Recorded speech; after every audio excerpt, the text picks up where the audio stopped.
Hello दोस्तों, स्वागत है आप सभी का आपके अपने YouTube channel online study RJD पर। और आज सेकंड सेमेस्टर का नेक्स्ट चैप्टर हम करेंगे, जो कि है हमारा त्रिभुज, आयत एवं वर्ग का क्षेत्रफल। ठीक है, इससे पहले चैप्टर्स में जो हमने देखा था, आयतन निकाला हमने, तो दोस्तों उसके अंदर सिर्फ आपको जो मैंने सबसे पहली क्लास ली है जिसमें आपको फॉर्मूले लिखाए हैं, मैंने काफ़ी सारे फॉर्मूले हैं, तो आपको वो फॉर्मूले याद करने हैं। सवाल घुमा के ज़्यादा नहीं आता है, सवाल सीधा सीधा आएगा कि इसका वक्र प्रस्थ निकाल दीजिए, इसका आयतन निकाल दीजिए, और ये सारी चीज़ें, काफ़ी सारे सवाल उसके अंदर मैंने आप लोगों को अलग अलग वीडियो में बताए हैं। तो आपको सिर्फ फॉर्मूले याद करने हैं और उसमें अप्लाई कर देने हैं और आपका आंसर आ जाएगा। ठीक है, क्लास को आगे बढ़ाते हैं और जल्दी से आज हम इस टॉपिक को यहाँ पे ख़त्म करते हैं। इस टॉपिक को पूरा मैं यहाँ पे आप लोगों को आज समझा दूंगा और उसके बाद जो हम वो क्या करने वाले हैं, उसके बाद हम फिर एक क्लास में और इसकी प्रैक्टिस कर लेंगे। ठीक है, जल्दी से समझेंगे इसको। और वीडियो को आप लोग कमेंट ज़रूर किया कीजिए, जो भी साथी वीडियो को देखता है वो कमेंट ज़रूर किया कीजिए कि आपको क्लासेस कैसी लग रही हैं। ठीक है, क्योंकि अब प्लान ये है कि जल्द से जल्द आपका ये सिलेबस हो जाए और उसके बाद फिर आप लोगों के लिए प्रैक्टिस करवाई जाएगी। कुछ 2-3 चैप्टर मिला करके उनके मिक्स क्वेश्चन वो आप लोगों को करवाए जाएंगे। ठीक है, देखिए त्रिभुज क्या होता है आप लोगों को पता है। त्रिभुज हमारा होता है, यहाँ पे आप समझिए, त्रिभुज आपका होता है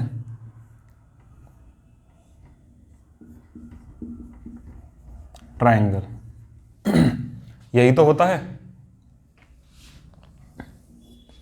दूसरा आपका आयत क्या होता है?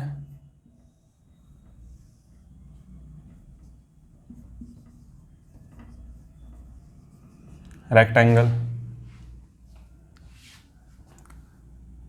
इसके बाद थर्ड वर्ग क्या होता है?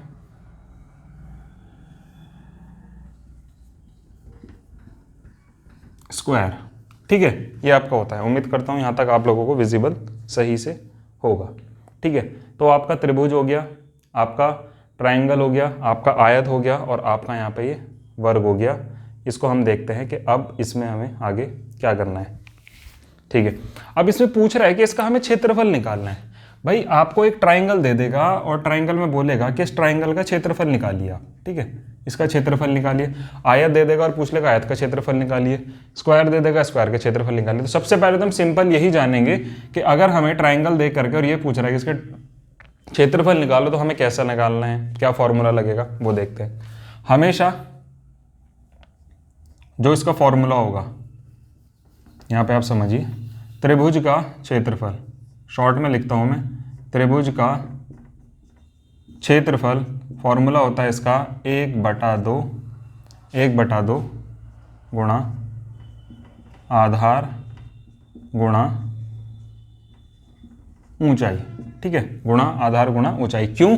क्योंकि ये जो हमारा ट्रायंगल है, इसका क्षेत्रफल निकालने के लिए हम एक तो इसका लेते हैं बेस और एक इसकी लेते हैं ये हाइट। ठीक है, इनकी हम आपस में मल्टीप्लाई कर देते हैं तो इससे हमारा निकल जाता है ट्रायंगल। ठीक है, ट्रायंगल का एरिया ऑफ अ ट्रायंगल, यानी कि त्रिभुज का क्षेत्रफल, ये निकल जाता है। अब बात आती है आगे आयत की। तो आयत कैसे निकालेंगे हम? इसमें हम करते हैं लंबाई गुणा चौड़ाई। बस सिंपल, लंबाई गुणा चौड़ाई हम इसमें कर देंगे। ठीक है, लंबाई आपकी ये हो जाएगी और चौड़ाई आपकी ये हो जाएगी। सिंपल इतना करना है आपको, ये फॉर्मूला लगाना है और इससे आपका आयत का क्या निकल जाएगा? क्षेत्रफल निकल जाएगा। सीधी सी चीज। अगला है आपका वर्ग। वर्ग में आपको क्या करना है? वर्ग में आपका क्या हो जाएगा? वर्ग में हो जाएगा आपका, साइड को हम क्या बोलते हैं? साइड इंटू साइड इसका फॉर्मूला होता है और हिंदी में हम इसको लिख सकते हैं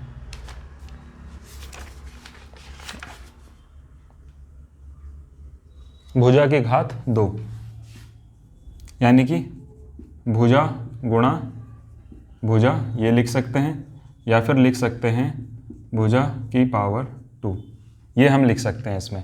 ठीक है, तो सिंपल देखो, सिंपल सी चीज़ें यही है। आपसे पूछेगा कि भाई ये ट्रायंगल है, इसकी हाइट इतनी है, इसका बेस इतना है, क्षेत्रफल बताइए, फॉर्मूला लगाया निकाल दिया, ये बताया निकाल दिया और ये बताया निकाल दिया। एक एक क्वेश्चन देखते हैं इस पर बेस्ड। क्वेश्चन हमें दिए हुए होंगे इसमें ज़रूर, उन पर बेस्ड हम निकालते हैं। यहाँ पे दिया हुआ है कि एक त्रिभुज देखो क्वेश्चन समझना यहीं पे, इसके नीचे ही बता रहा हूँ। एक त्रिभुज है, ठीक है, त्रिभुज का जो यहाँ पे आधार है, जो इसका आधार है वो दे दिया इन्होंने 5 सेंटीमीटर, और जो इसकी ऊंचाई है वो दे दी इन्होंने यहाँ पे 6 सेंटीमीटर। अब इसका हमें क्षेत्रफल ज्ञात करना है। क्या होगा, आप लोगों को पता है कि फॉर्मूला हमने पढ़ा है, तो आप लोग सीधा सीधा फॉर्मूला लगा दोगे कि त्रिभुज का क्षेत्रफल जो होता है हमारा, वो होता है हमारा 1/2 गुणा आधार गुणा ऊंचाई। बस आप क्या करोगे, 1/2 गुणा आधार गुणा ऊंचाई कितना हो जाएगा, 5 × 6, तो ये आपका हो जाएगा 1/2 गुणा 30। यहाँ से आप काट दोगे तो ये आपका हो जाएगा 15 सेंटीमीटर स्क्वायर, 15 वर्ग सेंटीमीटर। ठीक है, इसको हिंदी में लिखोगे आप वर्ग सेंटीमीटर। ठीक है, ये आपका इससे सॉल्व यहाँ पे हो जाएगा। सिंपल आपसे पूछा, सिंपल आपने फॉर्मूला याद किया हुआ था और लगा दिया और ये आपका आंसर आ जाएगा। इस तरीके के सवाल आप लोगों के 1 नंबर में आ जाते हैं।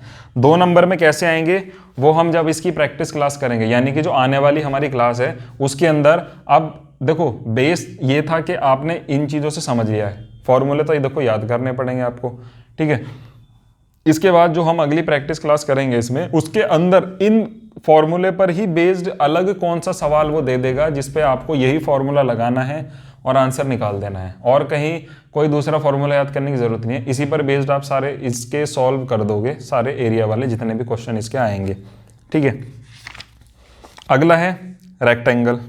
ठीक है, रेक्टेंगल में क्वेश्चन दिया हुआ है कि एक आयताकार क्यारी है, यानी कि एक क्यारी है जिसकी भुजाएं 12 व 10 मीटर हैं, यानी कि इसकी भुजा दे दी 12 व 10 मीटर। ठीक है, एक दे दी हमें 12, यानी कि बेस हमें 12 दे दिया, नहीं एल हमें दे दिया, लेंथ इंटू ब्रेथ होता है ना, एल दे दिया हमें 12 और बेस हमें दे दिया 10, क्योंकि भाई एल बड़ा होता है हमारा इसलिए हमने 12 बड़ा ले लिया, और बेस हमारा ये 10 होता है तो चौड़ाई, तो ये हमने 10 मान ली यहाँ पे।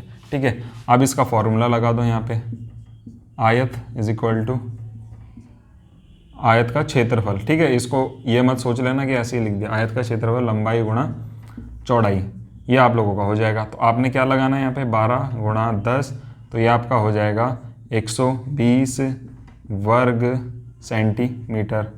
ठीक है, सेंटीमीटर में देगा तो वर्ग सेंटीमीटर लगाएंगे, मीटर में देगा तो वर्ग मीटर लगाएंगे। इस बात का आप लोग बहुत ज़्यादा ध्यान रखेंगे, ऐसा ना हो कि आपको मीटर में दिया हुआ है और आप वर्ग सेंटीमीटर लगा रहे हो कि मुझे तो वर्ग सेंटीमीटर ही पता था, इसमें वर्ग सेंटीमीटर आता है, ऐसा नहीं है। ठीक है, आप चाहो तो मैं यहाँ पे इसको मीटर कर देता हूँ कि ये मीटर है, तो मैं ये वर्ग मीटर कर दूंगा, ये मेरा आंसर हो जाएगा।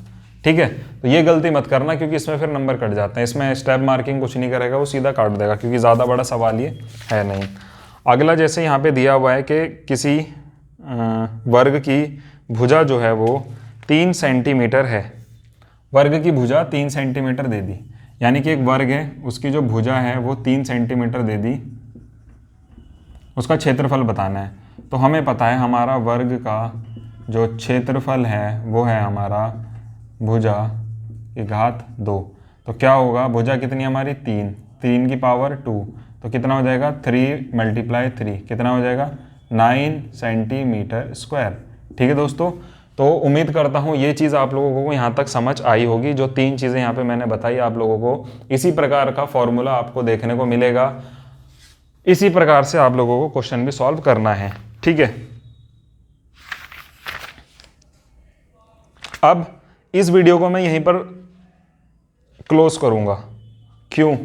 क्योंकि देखो बेसिक से जो सवाल आएंगे, जो बेसिक आएगा बिल्कुल वो यही आएगा आपका, इस चैप्टर में ज़्यादा कुछ नहीं है। अगर आप लोग सोच रहे हो कि ये चैप्टर तो बहुत ऐसा वैसा है और आप में सिर्फ यही बताया गया है, ऐसा कुछ नहीं है। ठीक है, अब इसमें सवाल कैसे बनेंगे मैं बताता हूँ। सवाल इसमें बनेंगे कि त्रिभुज का क्षेत्रफल इतना है, त्रिभुज का क्षेत्रफल ये है, आधार हमें दे दिया गया है, तो इसकी ऊंचाई ज्ञात करें, ये हमसे पूछेगा। फॉर्मूला यही लगाना है हमें उसमें, क्योंकि त्रिभुज का क्षेत्रफल हमारे पास है, आधार है, ऊंचाई है, ये है, सारी चीज़ें इस फॉर्मूले में मेंशन है। क्योंकि बुक के अंदर हर किसी का फॉर्मूला अलग बनाया गया है कि अगर हमसे आधार पूछ रहा है तो हम फॉर्मूला क्या लगाएं, ऊंचाई पूछ रहा है क्या लगाएं, आप लोग कंफ्यूज हो जाओगे क्योंकि पिछले चैप्टर में इतने सारे फॉर्मूले याद करने हैं और इसमें भी करने हैं, तो आप लोग इसमें कंफ्यूज हो जाओगे। तो कन्फ्यूजन ना हो करके आपको सिर्फ ये 3 फॉर्मूले याद रखने हैं कि क्षेत्रफल अगर त्रिभुज का निकालना है तो 1/2 आधार गुणा ऊंचाई करना है, और रेक्टेंगल का निकालना है तो लंबाई गुणा चौड़ाई करना है, और अगर हमें स्क्वायर का निकालना है तो भुजा की घात 2 यानी कि भुजाओं की 2 बार मल्टीप्लाई आपस में कर देनी है। ठीक है, इन्हीं पर बेस्ड, इन्हीं फॉर्मूलों से ही मैं सारे आपके क्वेश्चन इसमें सॉल्व कराऊंगा। तो अगर आ गया कि त्रिभुज का क्षेत्रफल इतना है, आधार निकालिए, वो हम कर लेंगे। ऊंचाई निकालिए आधार दे करके, वो हम कर लेंगे। आयत में आ जाए कि आयत का क्षेत्रफल इतना है तो इसकी लंबाई इतनी है, चौड़ाई निकालिए, या फिर चौड़ाई दे के लंबाई पूछ ले, वो हम कर लेंगे। वर्ग का पूछ ले, वो हम ऐसे ही कर लेंगे कि एक वर्ग का क्षेत्रफल इतना दिया हुआ है तो इसकी भुजाएं कितनी कितनी सेंटीमीटर की होंगी, वो हमें बताना है। या फिर आयत में क्वेश्चन आ जाता है कि एक आयताकार क्यारी है जिसमें हम चारों तरफ इतने इतने सेंटीमीटर की एक वॉल बना रहे हैं, ये कर रहे हैं, तो बताइए कि ये जो बीच वाला हिस्सा है ये कितना होगा, या फिर जो इसकी सड़क की क्षेत्रफल है, सड़क का क्षेत्रफल कितना होगा, इसको बनाने में लागत कितनी लगी। इस प्रकार का सवाल आप लोगों का आएगा। ठीक है, वो हम करेंगे अपनी नेक्स्ट वीडियो में। अभी के लिए आप लोग इन 3 चीज़ों को याद करो, और इस प्रकार के क्वेश्चन आप लोगों को बहुत सारे मिल जाएंगे, उन पर प्रैक्टिस करो आप। ठीक है, और नेक्स्ट वीडियो जब हमारा आएगा कल परसों में, और फिर आप लोगों को आगे की सारी चीज़ें मैं और डिटेल में एक्सप्लेन कर दूंगा, क्योंकि मैं फिर आप लोगों के लिए ये वीडियो ही इसलिए बंद कर रहा हूँ क्योंकि उसके बाद मैं आप लोगों के लिए कुछ क्वेश्चन छांट के लेकर के आऊँगा, जिससे आप लोगों को और इजीली इस चीज़ें समझ आ जाएंगी। ठीक है, उम्मीद करता हूँ आप लोगों को क्लास पसंद आई होगी। Thank you, bye bye.